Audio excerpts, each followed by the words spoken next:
बच्चों, आज हम कक्षा 12 के जीव विज्ञान के तीसरे अध्याय को पढ़ेंगे, जिसका नाम है जनन स्वास्थ्य। इसका तीसरा भाग पढ़ेंगे।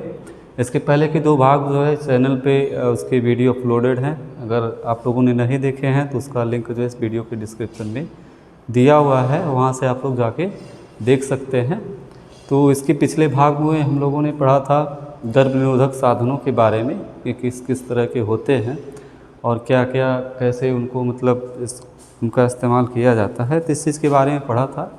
आज हम लोग पढ़ने वाले हैं मेडिकल टर्मिनेशन ऑफ प्रेगनेंसी के बारे में, यानी MTP, जिसको हिंदी में कहते हैं सगर्भता का चिकित्सीय समापन। तो सबसे पहले समझने की कोशिश करते हैं कि ये MTP होता क्या है। तो ये होता है कि गर्भावस्था पूर्ण होने से पहले यदि हम अपने स्वेच्छा से, ठीक है, स्वेच्छा से या फिर जानबूझकर गर्भ के समापन को प्रेरित कर देते हैं कि मतलब गर्भ को नष्ट करना चाहते हैं, नष्ट कर देते हैं, तो उसी को कहते हैं MTP या सगर्भता का चिकित्सीय समापन, या जिसको हिंदी में इसके लिए एक भाषा और यूज करते हैं हम लोग गर्भपात कहते हैं। ठीक है। अब गर्भपात जो पूरा रिकॉर्ड है कि पूरी दुनिया में लगभग 4.5 से 5 करोड़ चिकित्सीय सगर्भता समापन प्रतिवर्ष करवाए जाते हैं, जो पूरी दुनिया में जो सगर्भता है उसका 1/5वां भाग है। यानी पूरी दुनिया में जितनी सगर्भता है उसका 1/5वां भाग जो है उसका MTP करवा दिया जाता है या उसका चिकित्सीय समापन करवा दिया जाता है। अब MTP जो है, MTP से कई भावात्मक, नैतिक या धार्मिक या सामाजिक पहलुओं से जुड़े होने के कारण बहुत सारे ऐसे देश हैं जिन्होंने चिकित्सीय सगर्भता समापन को एक कानूनी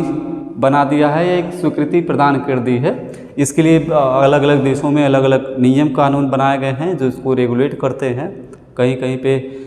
इसका जो MTP है ये मतलब गैर कानूनी है, ठीक है, और इसमें इसे अगर पकड़े जाने पर इस पर अर्थदंड और सज़ा दोनों का प्रावधान है।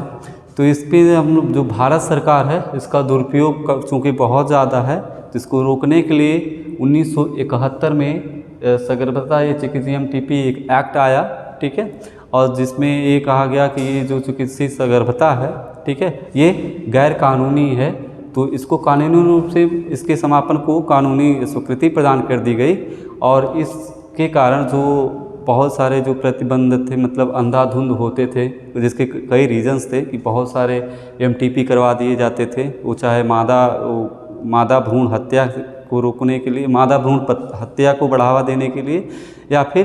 भेदभाव को रोकने के लिए। अभी तक भारत में मतलब ये अभी भी चरम सीमा पे है, तो इसको रोकने के लिए 1971 में एक्ट आया, जिसमें संशोधन 2017 में पुनः संशोधन किया गया है। तो सभी देशों में, जितने भी देश हैं, सभी न कुछ नियम कानून बनाए हैं जो MTP को रेगुलेट करते हैं।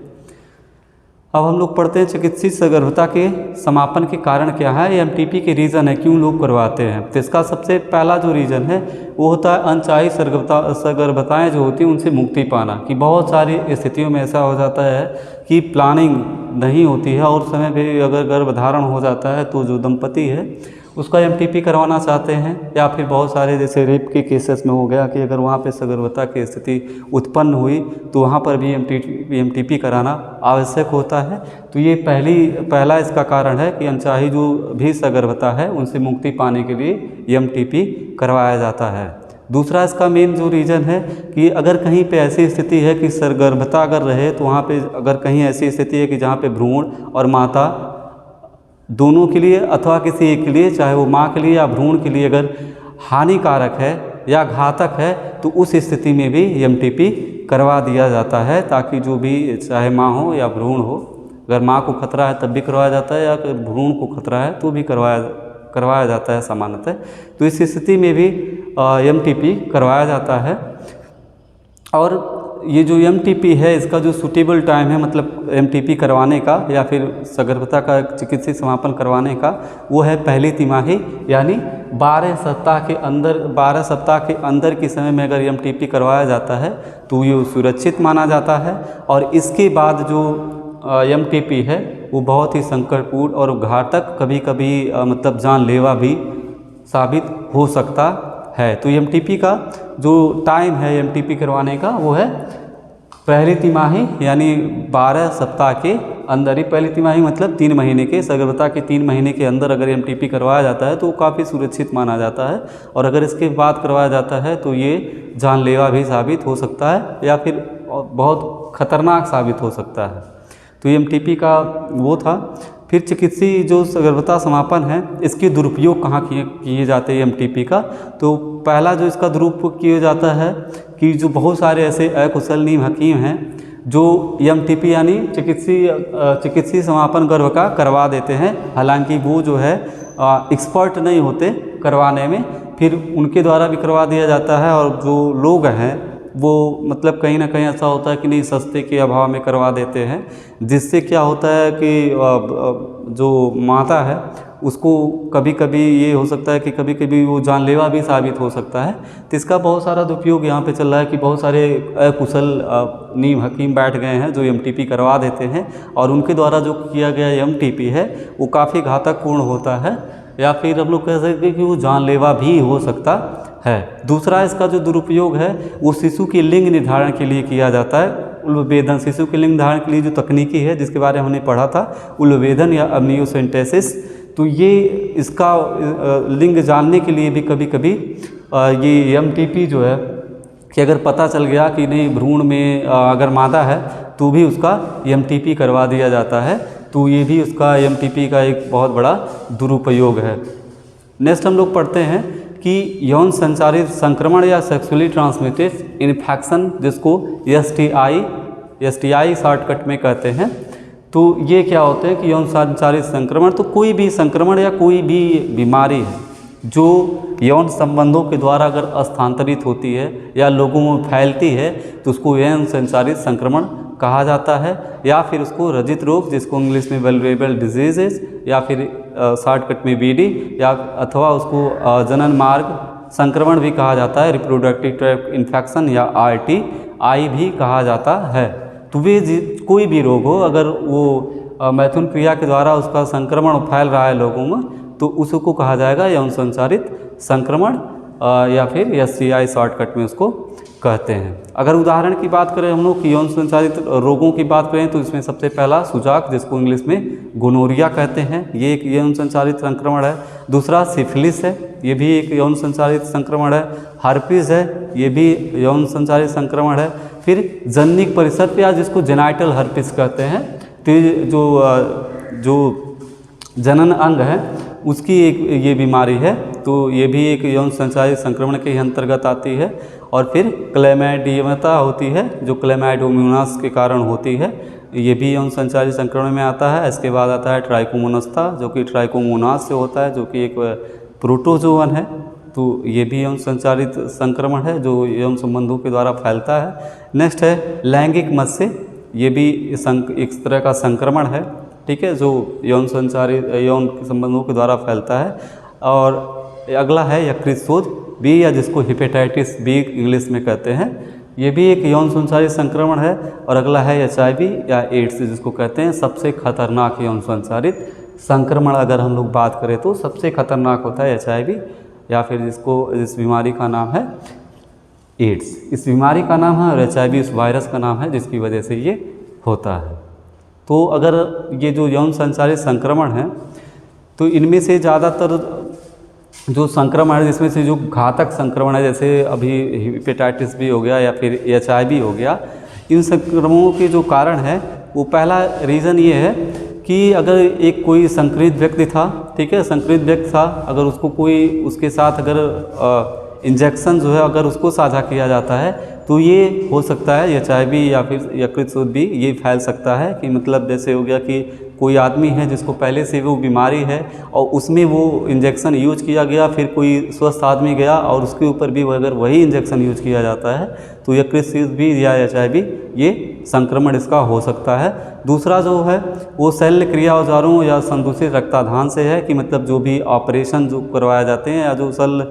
चिकित्सक शल्य क्रिया के दौरान जो भी औजार यूज किए जाते हैं ऑपरेशन करने के लिए यदि ऐसा कहीं हुआ कि नहीं, जो पहले जिसका ऑपरेशन किया गया अगर वो संक्रमण है और फिर उसको बिना सैनिटाइज किए अगर किसी स्वस्थ व्यक्ति के ऊपर उस औजार का प्रयोग कर दिया गया तो वहाँ पर भी उसका संक्रमण हो सकता है। या फिर संदूषित रक्ताधान से, मतलब ब्लड ट्रांसफ्यूज़न से, कि अगर किसी को ब्लड डोनेट करना है या हम मान लीजिए कि जैसे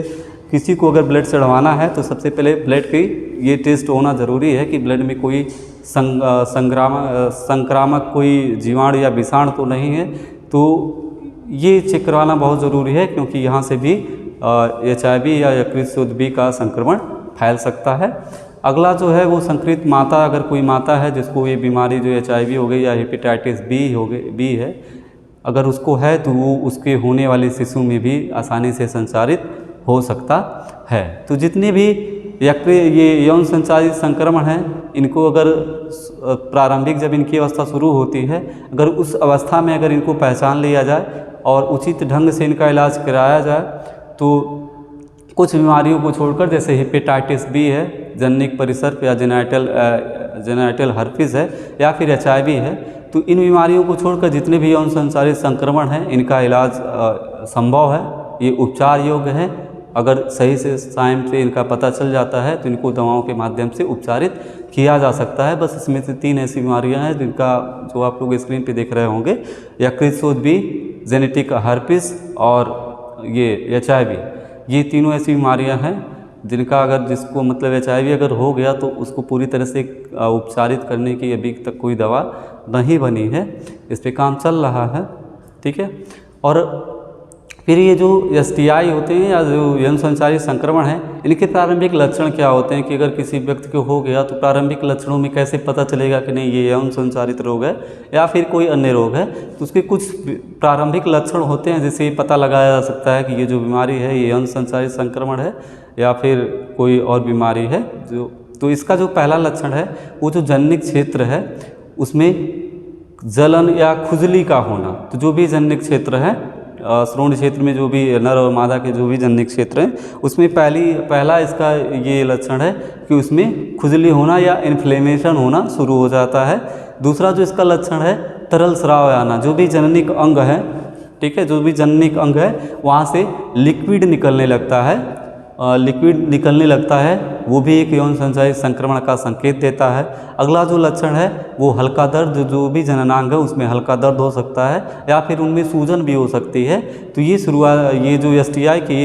शुरुआती लक्षण हैं। अगर बहुत बार ऐसा होता है कि कोई स्त्री है जो संक्रमित हो गई फिर भी उसमें कोई लक्षण जो है नहीं दिखाई देता है, लेकिन जब वो संक्रमित मतलब हम लोग कह सकते हैं कि अलक्षणी स्त्री है, आगे चलकर उसमें भी कई जटिलताएं पैदा हो सकती हैं, जिसमें से कुछ जैसे श्रोणि शोधन रोग हो सकता है, पेल्विक इन्फ्लेमेटरी डिजीज जिसको बोलते हैं, या फिर गर्भ है तो उसका गर्भ नष्ट हो सकता है या गर्भपात हो सकता है उसका, या फिर अगर शिशु बच्चा अगर जन्म लेता है तो हो सकता है कि शिशु जो हो मृत हो, या फिर अस्थानिक सगर्भता की मतलब जहाँ पे भ्रूण का अंतरोपण होना चाहिए वहाँ ना होकर किसी अन्य जगह पर उसका अंतरोपण हो गया, तो इसको कहते हैं अस्थानिक सगर्भता की मतलब जो स्थान है वहाँ पे नहीं है, कहीं दूसरी जगह है। या फिर जैसे बहुत बार हम लोग देखते हैं कि बच्चे जो है कि जहाँ पे इनका सिर होना चाहिए, जहाँ पे पैर होना चाहिए वो नहीं होता है, कुछ अलग स्थितियों में होता है, तो इसको कहते हैं अस्थानिक सगर्भता। या फिर ये भी हो सकता है कि इनफर्टिलिटी हो सकती है, बाध्यता हो सकती है कि फिर उनको कभी भी मतलब संतान उत्पन्न करने की उनकी जो क्षमता है वो ख़त्म हो सकती है। या फिर जो भी जेनाइटल ट्रैक हैं या जिसको जननिक मार्ग कहते हैं उसमें कैंसर तक भी हो सकता है अगर उन पे ध्यान नहीं दिया गया तो। ठीक है, तो ये STI के शुरुआती लक्षण है। तो इस तरह से हम लोग कह सकते हैं कि जो भी यौन संचारित संक्रमण है एक स्वस्थ समाज के लिए खतरा है, इसलिए इनकी प्रारंभिक अवस्था में पहचान और इनकी उपचार को जनन स्वास्थ्य सेवा जो कार्यक्रम चलाए गए हैं सरकारों द्वारा, उनके अंदर इनको प्रमुखता दी गई है कि जो यौन संचारित संक्रमण है सबसे पहले इन पे ध्यान दिया जाए, क्योंकि ये एक समाज के लिए खतरा की स्थिति उत्पन्न करते हैं। अगला बात हम लोग आते हैं कि यौन संचारित से बचने के क्या क्या उपाय हैं। तो सबसे पहला जो उपाय है कि किसी अनजान व्यक्ति जिसको आप जानते नहीं हो या बहुत सारे व्यक्तियों के साथ जो है यौन संबंध ना रखें। जहाँ से यौन संचालित संक्रमण का खतरा जो है यहाँ पे बहुत ज़्यादा होता है कि कहीं मतलब चले गए किसी दूसरे जगह पे जहाँ पे हम लोगों को जानते नहीं हैं, और या फिर बहुत सारे जो सेक्स पार्टनर्स हैं, तो वहाँ पे यौन संचालित संक्रमण होने के खतरा होने के चांसेस बहुत ज़्यादा होते हैं, तो इससे बचना चाहिए। दूसरी जो वो है कि हमेशा जो है बैरियर का उपयोग करना चाहिए। जब भी संबंध बनाते समय हमेशा बैरियर का उपयोग करना चाहिए या रोधक का उपयोग करना चाहिए। तीसरी जो है कि यदि कोई कहीं भी आपको आशंका लगती है कि नहीं, हो सकता है कि ये जो हमको मतलब किसी आदमी को अगर व्यक्ति को लगता है कि नहीं उसे यौन संचालित संक्रमण है, तो उसकी प्रारंभिक जांच के लिए तुरंत योग्य डॉक्टर जो एक्सपर्ट हों उनसे तुरंत मिलना चाहिए, ताकि जो भी बीमारी है उसका पता सही से लगाया जा सके और उसका उपचार सही समय से किया जा सके। अब नेक्स्ट हम लोग बात करते हैं बद्धता या बांझपन की, जिसको इंग्लिश में इनफर्टिलिटी कहते हैं। और अगर सामान्य भाषा में हम लोग कहें, अपनी भाषा में कहें, तो ये कह सकते हैं कि मतलब संतान उत्पन्न होने की जो संतान उत्पन्न करने की जो क्षमता है अगर वो खो जाती है तो उसी को बद्धता या बांझपन कहते हैं। लेकिन अगर जीव विज्ञान की परिभाषा, जीव विज्ञान के अनुसार अगर हम इसको परिभाषित करें तो ये होता है कि अगर कोई दंपति है जो 1 वर्ष से अधिक समय तक असुरक्षित सहवास के बावजूद गर्भधारण उसको नहीं होता है, तो इस स्थिति को बंध्यता कहा जाता है, या फिर बांझपन कहा जाता है, या फिर इनफर्टिलिटी कहा जाता है। ठीक है, कि कोई दंपति है जो 1 साल तक असुरक्षित संबंध बनाता है, उसके बाद भी गर्भधारण नहीं होता है या संतान नहीं होता है, तो इस स्थिति को बंध्यता या बांझपन कहा जाएगा। ठीक है, इसके कई सारे रीजन्स हो सकते हैं, जैसे शारीरिक रीजन हो सकते हैं कि जो शरीर, मान लीजिए जो शरीर है, जो खान पान है वो अच्छा ना हो, तो शरीर की बहुत सारे ऐसे भी हो सकता है कि बहुत सारे जो आर्गन हैं जो डेवलप होने चाहिए, जिस तरीके से जो भी जनन अंग है वो सही तरीके से डेवलप ना हो। ठीक है, तो वो भी एक रीज़न हो सकता है बंध्यता का। दूसरा रीज़न हो सकता है जन्मजात, कि जब वो बच्चा पैदा हुआ हो तो उसके कुछ ऐसे अंग हो, जो जनिक अंग हो, जो बने ही ना हो, तो उस स्थिति में भी बंध्यता या बांझपन हो सकता है, या फिर हो नहीं सकता, होता है। अगर ऐसी स्थिति हो गई कि बच्चा अगर जन्म से ही उसके जो जनन अंग सही तरीके से नहीं बने हैं, तो वो मतलब वो संतान उत्पन्न नहीं कर सकता, यानी वो बंद है या इनफर्टाइल ही है। नेक्स्ट इसका जो कारण है वो है रोगजन, कि यदि कोई ऐसी बीमारी हो जाती है, जैसा कि अभी हम लोगों ने पढ़ रहा था, STD पढ़ रहा था, सेक्सुअली ट्रांसमिटेड डिजीज या यौन संचालित संक्रमण, या इसके अलावा भी बहुत सारी ऐसी बीमारियां हैं जो अगर हो गई तो उस स्थिति में भी संतान उत्पन्न नहीं हो सकता, तो उस स्थिति में भी बांझपन हो सकता है। तो इस तरह से जो रोग हैं, रोगजन्य हैं, या बहुत सारे जैसे जीवाणु या विषाणु है, ये भी बांझपन का कारण बन सकते हैं। अगला जो इसका है वो है औषधिक का तात्पर्य है कि मान लीजिए जैसे बहुत से कभी मतलब कोई बीमारी हुई या अस्वस्थता हुई, तो हम ऐसे दवाओं का उपयोग करते हैं,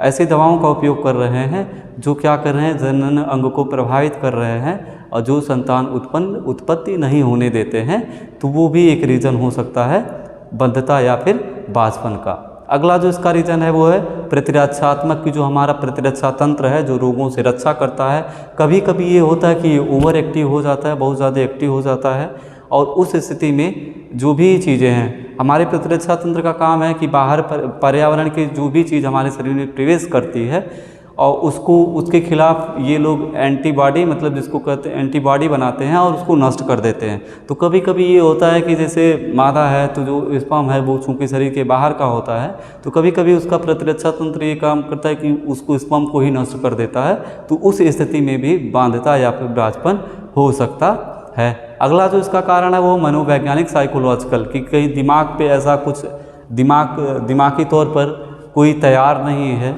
या फिर हम ये कह सकें कि दिमाग में अगर कभी कुछ मतलब ऐसा बैठ गया कि नहीं संतान उत्पन्न नहीं हो सकती, तो ये भी एक रीज़न हो सकता है कि उस स्थिति में भी संतान ना उत्पन्न हो। अब हम भारतवर्ष में अगर हम लोग देखें तो ज़्यादातर अगर बच्चा नहीं पैदा होता है तो ज़्यादातर दोष जो है महिलाओं का हो ही दिया जाता है, जबकि ऐसा नहीं है। ये जो संतान उत्पन्न न करने की जो क्षमता है ये पुरुषों में भी हो सकती है, और वो भी कारण हो सकते हैं कि संतान उत्पन्न ना हो। तो ये जितना हम लोगों ने अभी पीछे पढ़ा है सब कारण हो सकता है, पुरुषों में भी वो चीज़ें हो सकती हैं और महिलाओं में भी वो चीज़ें हो सकती हैं। तो कोई भी कारण हो सकता है, या तो नर हो या फिर मादा हो। अगला जो है कि जो ऐसे दंपति हैं जो संतान उत्पन्न नहीं कर सकते, उनके लिए कुछ विशिष्ट स्वास्थ्य सेवा इकाइयाँ बनाई गई हैं, जो भी विकर हैं, जो संतान उत्पन्न करने की जो क्षमता उसमें बाधा डालते हैं, उनका निदान करके दंपतियों को बच्चा पैदा करने में सहायता की जाती है। अगला हम लोग पढ़ते हैं सहायक जनन प्रौद्योगिकियाँ, जिसको इंग्लिश में बोलते हैं असिस्टेड रिप्रोडक्टिव टेक्नोलॉजी। ठीक है, कि अभी हम लोगों ने पढ़ा कि अगर कहीं पे बंधता या बांझपन की स्थिति उत्पन्न हो जाती है, ठीक है, बांधता या बांझपन की स्थिति उत्पन्न हो जाती है, तो इस स्थिति में कुछ ऐसी तकनीकियाँ हैं जिनके द्वारा जो है दंपति जो है संतान उत्पन्न कर सकता है। और इन सभी प्रौद्योगिकियाँ जो भी ऐसा कार्य करती हैं कि जो भी बंध है या बाज की कैटेगरी में है दंपति, अगर बहुत सारी ऐसी तकनीकियाँ हैं जिनके द्वारा वो संतान उत्पन्न कर सकते हैं, इन सभी तकनीकियों को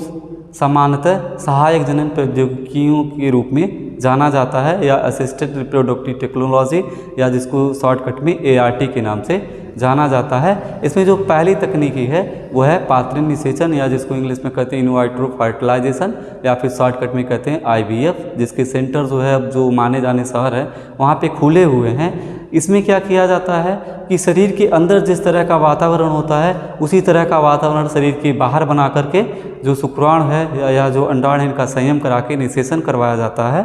तो ये जो है ये निषेचन जो शरीर से मतलब बाहर शरीर के अंदर जैसी परिस्थितियां बनवा करके निषेचन की प्रक्रिया को संपन्न कराने की जो तकनीकी है उसको कहते हैं पात्रीय निषेचन।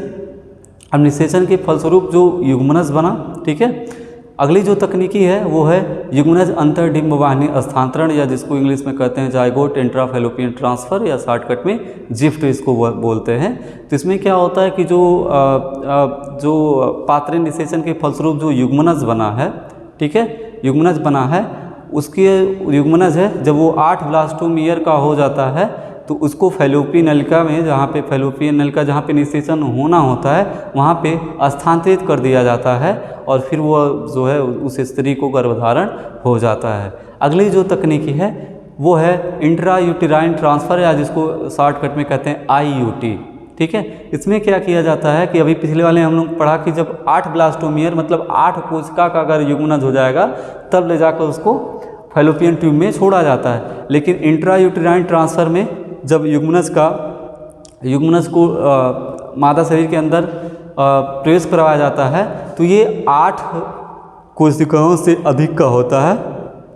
8 ब्लास्टोम ईयर से अधिक के भ्रूण को परिवर्तन हेतु गर्भाशय में स्थानांतरित किया जाता है। पिछले वाले हम लोगों ने पढ़ा था तो उसको फैलोपियन ट्यूब में स्थानांतरित किया जाता है, और IUT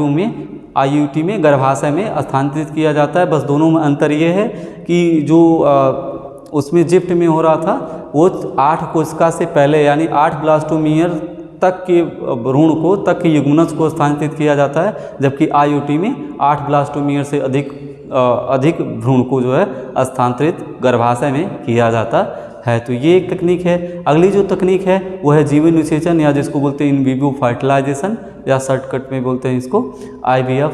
तो इसमें क्या होता है कि जिन स्त्रियों में गर्भधारण की समस्या रहती है उनकी सहायता के लिए क्या किया जाता है कि स्त्री के भीतर ही यौगिकों का संलयन से बनने वाला जो भ्रूण है, ठीक है, भ्रूण है, उसका भी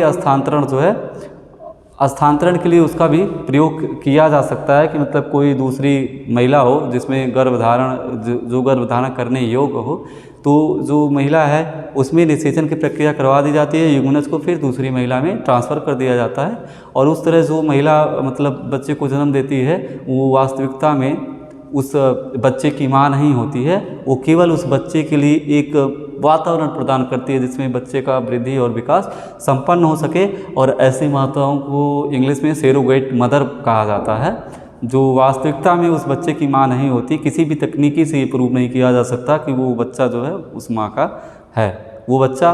तकनीकी रूप से या फिर आनुवंशिक रूप से हम लोग कहें तो उसी का होगा जिसका जो अंडाणु या शुक्राणु जिससे संलयन करवाया गया है। तो ये अगला तकनीक है। अगली जो तकनीक है वो है फैलोपियन हेलिका स्थानांतरण, या जिसको इंग्लिश में गैमीट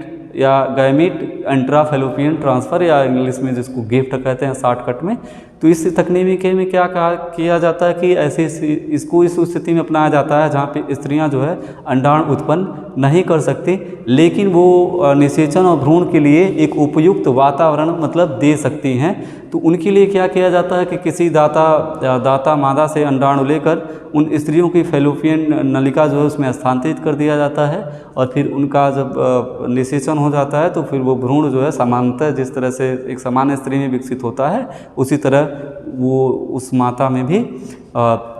उसका विकास और वृद्धि होता रहता है।